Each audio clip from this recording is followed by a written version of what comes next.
So we begin with a sketchbook tour of these sketchbooks that I've just started making myself. The first one was for last summer on this nature journaling retreat in on Bainbridge Island, and I used white, gray, and brown paper, and I made a sketchbook that's 5 by 5 inches. And as you can see, there are these little foldouts. There are sections where there were pages pasted from before, like that white portion in the middle. These are exercises I set myself to to tackle, that I turn to the page and now I have to work according to the color, work according to the design and obstacles on that page. The second one is the trip to Amsterdam and Greece over Christmas. White and red pages, and you can see these also blue. And you can see these little challenges that I set with cutouts and these little ways of expression that was possible because of these obstacles on the page, as well as these ideas, such as this one. This is a two-time fold out, so two folds, which let me show a bigger scene. This was sketchbook number 2 that I made. Sketchbook number 3 was a short trip to Mexico at an all-inclusive resort just to get some sunshine. And this one is much simpler, only red and white paper. I'm not really doing too much. I'm not trying too much. We were there to rest and to spend time with Rohan. And the idea was just to play with my brush pen, which was a lot of fun on this trip, my fountain pen, a white jelly roll pen, and that's it. That's all. It was very simple, very straightforward. The next sketchbook was the one I took to Jaipur Literature Festival, and right now I'm showing you the stitching that I did. This is saddle stitch or pamphlet stitch, and I did 3-point for the first time, which was not a good idea, and I've used 5-point stitch since then. But that too needs work. I'm not very good at it. And you can see I needed to use some tape in order to secure it and prevent it from slipping open. The sketchbook to Jaipur is pretty much all brown paper with some interesting fold out pages in the middle of it. And like this one here, to show time passing at the same moment. Then these portrait pages, as I call them, are white in the middle of brown. And this one I drew on stage during my panel.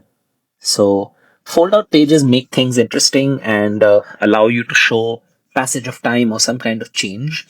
And I've loved doing that. So there was not too much again. I was there for a lot of work and I wanted to just play one or two tricks.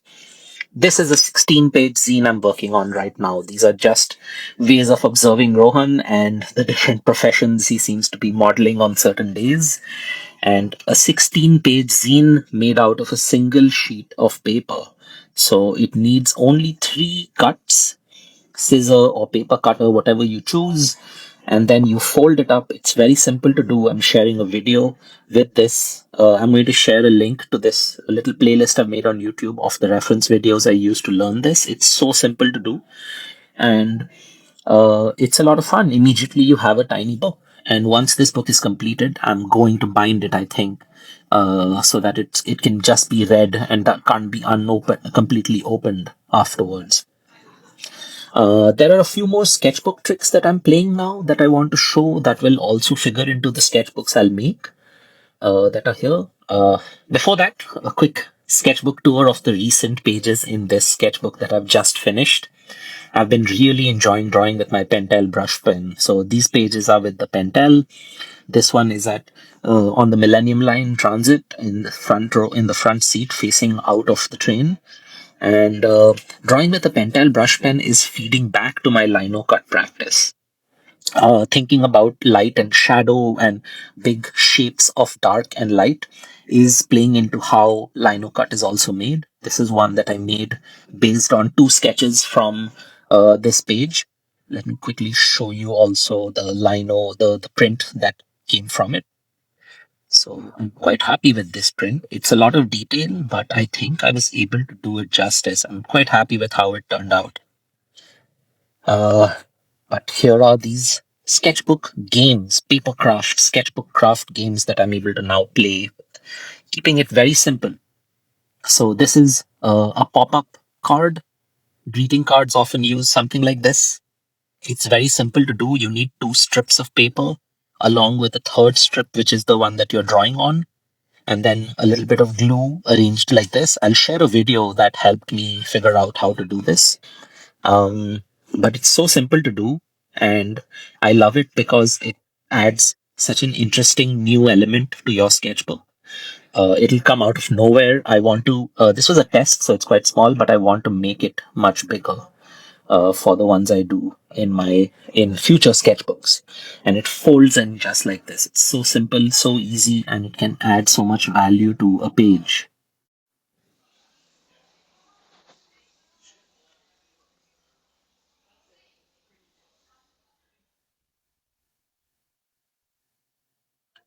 Some more drawings of Rohan of late. This is the only drawing time I've been able to get. That one's with the brush pen. And sitting and watching TV with him and trying to figure out things about parenting. Anyway, this is another trick. Very simple. Just one sheet of paper folded and pasted. And this is another one that I'm now trying to do. This is something, it's a test of something I would do at a whole sketchbook page level. So something similar to what I've done in this Jaipur sketchbook, a fold out like this. But I want to think about it more creatively. Can a fold out show us passage of time in some way so that these become one, two, three, four, and turning 5, 6, and 7, 8. So can there be 7, 8 panels like this showing action taking place? Here's another example of that single page idea. What can you hide in between? Maybe a little bit of action, maybe an object, maybe a third drawing, maybe patterns, maybe dialogue. It's so simple to make, and there's so much possibility. This is something I'll definitely be doing. And this is the most elaborate one I've tried. Again, these are just tests. So it's like a hidden view, like like a screen of some kind in your page. People do it with all kinds of gimmicks in their sketchbooks and journals. I'll share a couple of videos of this too. It's not difficult to do at all, but I am staying with things that are easy because, I want to play tricks like this. I want these sketchbook craft and pop out and etc. ideas to work for my observational drawing sketchbooks. I'm not doing it just to do them. The idea is to find something that enhances the sketchbook experience but stays portable and easy to do in the way that I do things.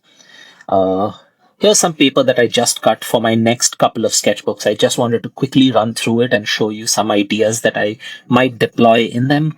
There are scraps of paper that I want to use in interesting ways based on what I just showed you. And then there are these white and brown sheets of paper that I want to work with. They are postcard size, 5 by 7. So each signature, so it's called, is 5 by 14.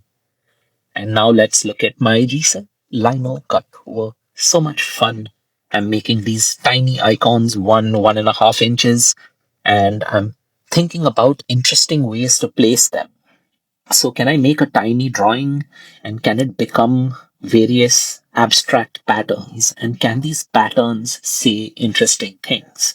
These are questions that LinoCut is inviting me to ask of myself, to think of the LinoCut as another step beyond the sketchbook drawing, beyond the observation, and then a journey into abstraction and into thinking of these tiny figures as icons that become something or other completely different from the context in which they were seen and drawn.